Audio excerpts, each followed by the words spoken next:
Don't you hate it when you're talking to a chatbot and it seems like it just completely forgets what you said 2 seconds ago? Yeah, I know that feeling. Like talking to a brick wall sometimes. Totally. Today, we're going deep on memory-powered AI and how it's making those interactions way better. Much better. Our source material is LangChain, building intelligent, memory-powered conversational AI agents, and let me tell you, it's pretty mind-blowing. Yeah, I think this is going to really change how people think about interacting with AI. So what exactly is so revolutionary about this memory thing? I mean, what's the big deal? Well, think about it. Most chatbots, they just give these canned responses, right? They don't actually remember what you've said or what you need. Yeah, it's like starting from scratch every time. Exactly. But when you give a chatbot memory, it's like suddenly it can understand context.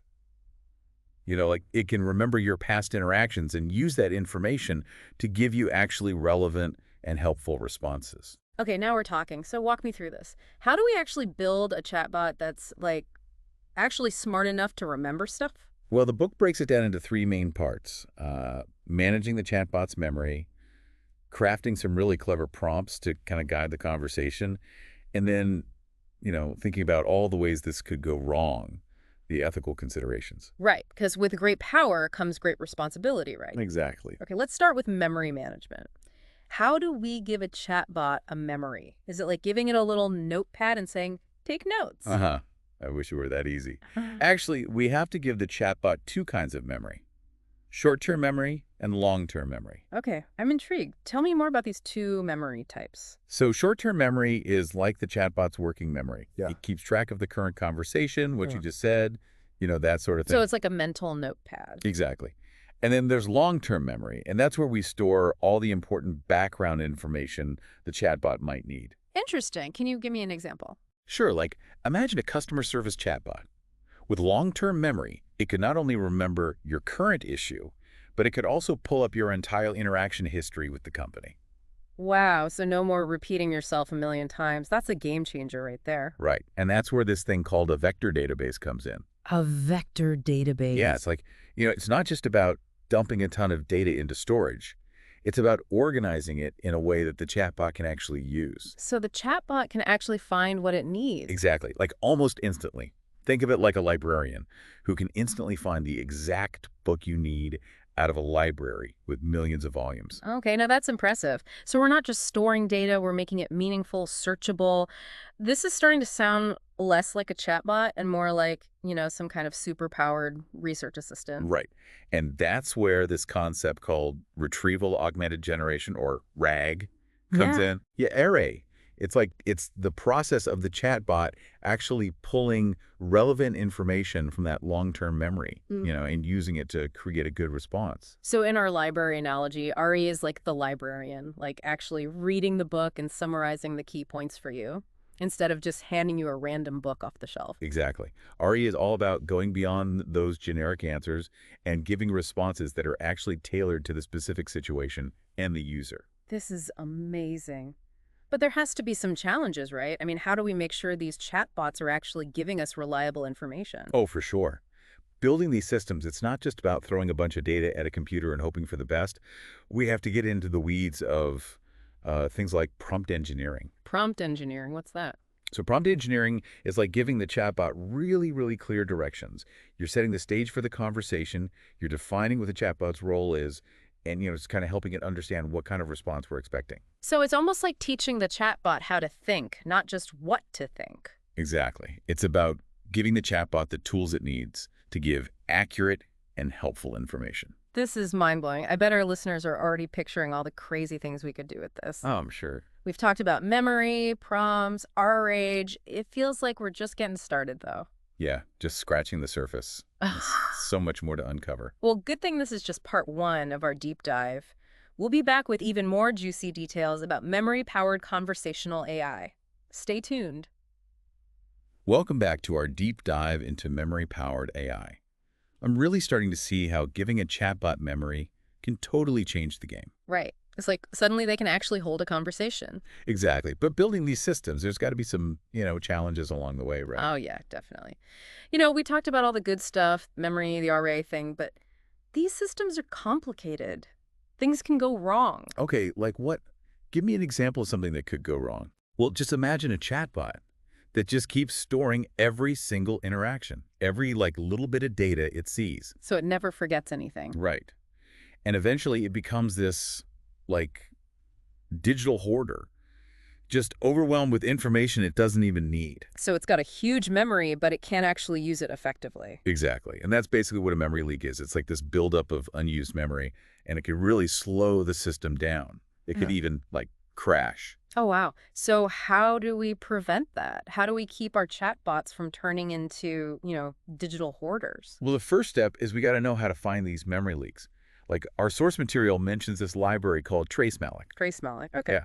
And it's basically this tool that developers use to track down where the leaks are happening. So it's like a detective tool for memory leak. Exactly. Like following a trail of breadcrumbs, but digital ones. I like that. Yeah. Digital breadcrumbs. So it's not just about building the system, it's also about constantly checking up on it, making sure it's running smoothly.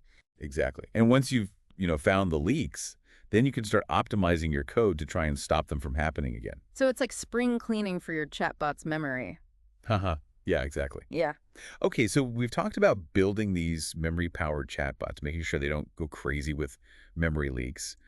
But what about when we want to, actually use them, Hmm. in the real world? Right, get them out there interacting with real people. Exactly. Scaling these systems up for real-world use, where you might have millions of people using them, that's a whole other challenge. Okay, so it's not just about the chatbot itself, it's about the whole system behind it. Right. Right. We got to think about the infrastructure.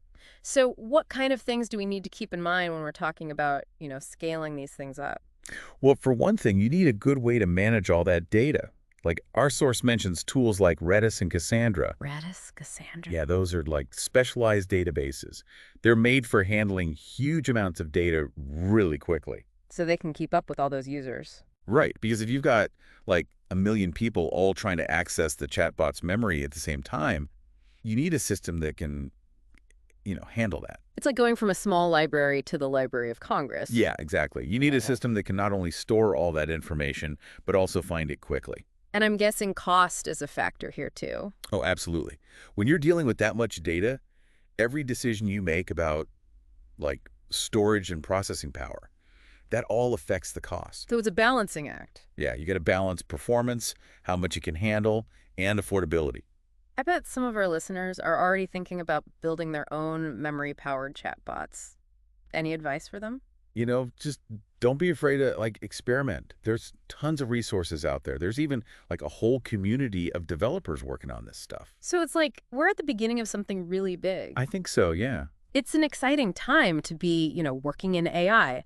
But as we move into this new era, I think it's important to remember that technology is only as good as the people who build it. We've talked about the technical stuff, but there's also the human side of things. Absolutely. As we build these AI systems that are more and more advanced, we got to make sure we're doing it responsibly. Right, with good intentions.